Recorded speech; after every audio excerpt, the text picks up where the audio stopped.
दानिश भाई, कल जुमा है। असद ओवैसी कहते हैं कि शैतान को कल हराना है। अब ये शैतान कौन सा वाला है? क्योंकि आप जिस तरीके से वोट काटने का प्रयास करेंगे उसमें हारेगा कौन? किस वोट बैंक में आप सेंध लगाएंगे? देखिए, सबसे पहले तो मैं जेडीयू के जो प्रवक्ता हैं उनसे मैं ये पूछना चाहूंगा आपके माध्यम से, वो ये पूछ लें कि अब बीजेपी की बी टीम ऑल इंडिया मजलिस इत्तेहादुल मुस्लिमीन है या वो खुद सत्ता के साथ में जाके लीन हो गए। पहले तो ये साफ कर दे तो बिहार में लोगों को मामला क्लियर हो जाएगा कि मामला क्या है। रह गई बात बिहार की, बात की जाए तो अख्तरुल ईमान साहब बहुत जबरदस्त लीड के साथ में जीतेंगे। ये तो हो गई एक बात। दूसरे नंबर की बात कि देखो, हमारे यहाँ तो कंकरी मारने का जो सिस्टम है, शैतान को भगाने का वो तरीका है जो बैरिस्टर सदरुद्दीन ओवैसी साहब ने बताया है। और कल जब मामला आगे बढ़ेगा तो चुनाव के नतीजे जो पहले राउंड के अटके हैं उसके बाद से जो बीजेपी बौखलाई हुई है, मुझे लगता है कि सेकंड सेशन के बाद तो इनका बिल्कुल बेटा। दानिश भाई, शैतान को कंकड़ी मारने पर आपको फक्र महसूस होता है ना? बड़ा आप खुश हो जाते हैं। लेकिन वहीं माधवी लता अगर प्रभु राम का धनुष हवा में उठाती है तो आपको कम्युनल लगता है, ऐसा क्यों? सुनिए, हाँ बिल्कुल, मैं जवाब देता हूँ उसका। देखिए, हमको कम्युनल लगता है या नहीं लगा, हमने अपनी बात जाके इलेक्शन कमीशन के सामने बात रखी। नहीं, इलेक्शन कमीशन नहीं, इसका जवाब पहले मुझे दीजिए दानिश भाई। हाँ बिल्कुल, जवाब ही दे रहा हूँ। शैतान को कंकड़ी मारने का काम कौन शैतान है और किसको कंकड़ मार रहे हैं?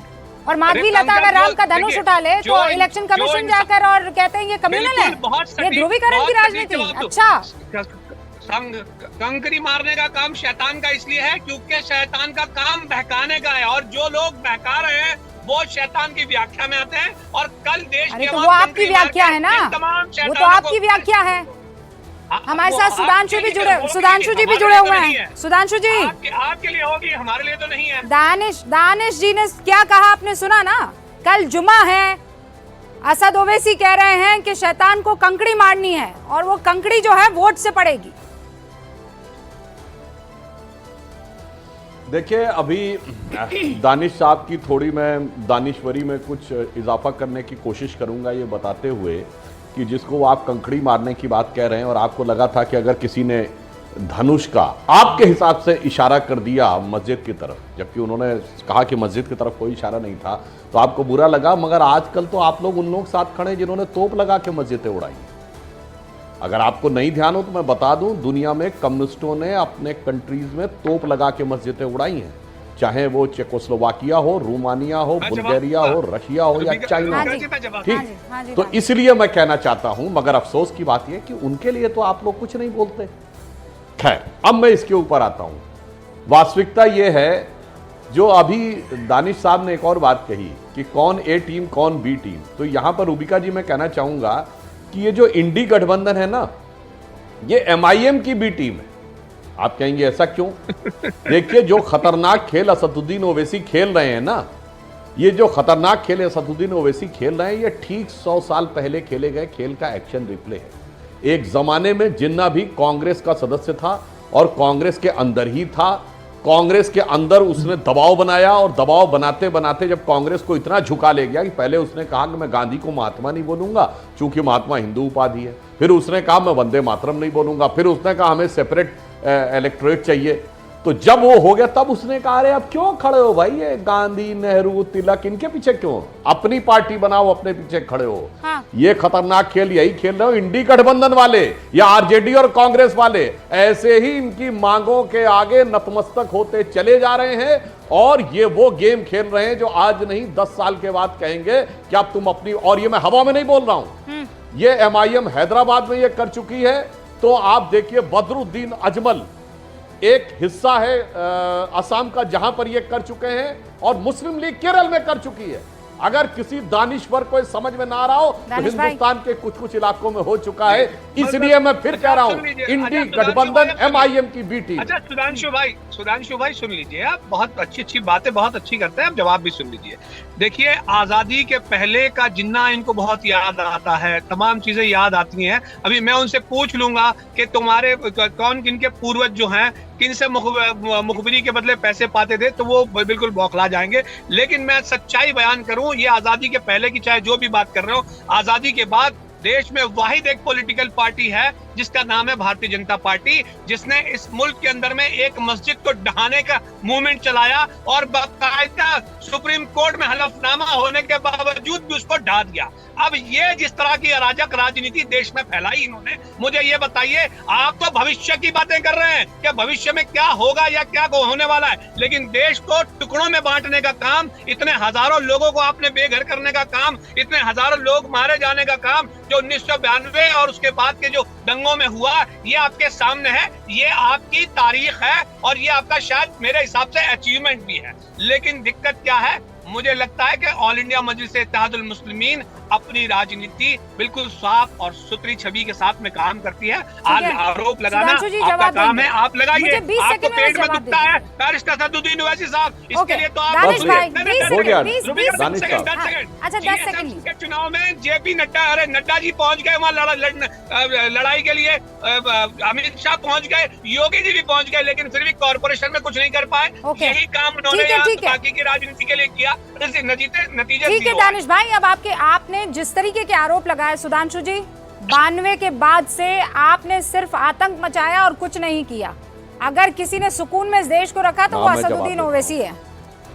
बिल्कुल नहीं, फिर मैं जवाब देता हूँ। ये 92 में जिसे तथाकथित बाबरी मस्जिद कहते हैं, उसे सुप्रीम कोर्ट ने सदैव विवादित ढांचा, डिस्प्यूटेड स्ट्रक्चर कहा, जहां 1937 के बाद से कभी नमाज नहीं हुई थी, यहां 54 साल से नमाज ना हुई हो, और जहां उससे पहले 34 साल से वहां पर मूर्तियां रख के पूजा हो रही हो, वो इनके हिसाब से मस्जिद थी। चलिए मान लिया, पर यह बताइए, इस देश में एक और मस्जिद भी तो तोड़ के ही नहीं, जला दी गई, जो बहुत बड़ा कुफ्र था। आपको याद है चरारे शरीफ मुंह से नहीं निकलता, वो भी तो कश्मीर में जला दी गई, और जलाने वाला मस्तगुल पाकिस्तान भाग गया, मगर ऑल इंडिया मजलिस इत्तेहादुल मुसलमीन की पेशानी पे शिकन नहीं आई। अब आइए, सबसे मुकद्दस मस्जिद कौन है पूरे हिंदुस्तान में मुसलमानों के लिए? तो वो, सर मेरी बात तो पूरी सुनिए, अभी आप चिल्लाइए मत सर, चिल्लाइए मत। अब आप बोल रहे थे, मैंने शांति से सुना, अब अपने टर्न का इंतजार करिए। अब इसलिए मैं पूछ रहा हूं, और सबसे मुकद्दस मस्जिद कौन है पूरे हिंदुस्तान में मुसलमानों के लिए? वो है हजरत बल। हजरत बल में जहां कहा जाता है मोहम्मद साहब का बाल रखा है मुई मुकद्दस, और वहां आतंकवादियों का कब्जा हो गया, आतंकवादियों का कब्जा रहा, वहां कार्रवाई हुई और आपके मुंह से चू नहीं निकला। नवंबर 1993, ये 92 के बाद की बातें बता रहा हूं। इसीलिए मैं कहना चाह रहा हूं कि जो आप हल्ला मचाने की बात करते हैं, और जब हमारी सरकार आई, एक लाइन और पूरी कर दूं, जब मोदी जी की सरकार आई, बस 10 सेकंड में मोदी जी की सरकार आई, तो माइनॉरिटी कम्युनिटी के 70% लोगों को किसी ना किसी गरीब योजना का लाभ मिला, और मोदी जी की सरकार से पहले यूपीएससी में मुसलमान 2% सेलेक्ट होता था, ठीक है, और पिछले 3 सालों से 5% सेलेक्ट हो रहा है। ठीक है, इसलिए दानिश साहब जरा इधर भी दानिश्वरी से गौर फरमाइए। दानिश भाई रुकिए, मैंने आप दोनों को मौका दिया, एक बार सुन लीजिए। आपके ऊपर आरोप लग रहे हैं बी टीम के, लेकिन ये बी टीम जो है फायदा किसको पहुंचा रही है और नुकसान किसको? आप अपने मतलब के चक्कर में ये जो बार बार सेक्युलरिज्म की लड़ाई लड़ते रहते हैं, नुकसान किसका कर रहे हैं मुझे बताइए ना। बिहार के किशनगंज में आप किसको हराएंगे? बीजेपी को हराएंगे कि कांग्रेस को हराएंगे? देखिए, बिहार के किशनगंज में तो हम जीतने वाले ही हैं। आप मिठाइयां बंटवा दीजिए रुबिका जी, मेरी तरफ से मैं आऊंगा तो आपको बॉक्स बक्सा भी देता।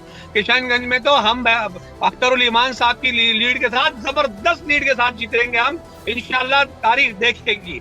लेकिन सबसे मेरा जो सवाल था सुधांशु भाई ने उसका जवाब नहीं, आप जीतिए, मिठाई का डब्बा आप हारे तब भी ले आइएगा, मुझे कोई दिक्कत नहीं, मिठाई तो मैं ले लूंगी आपसे। मुझे ये बताइए, आप हरा किसको रहे हैं, बीजेपी को कि इंडिया गठबंधन को?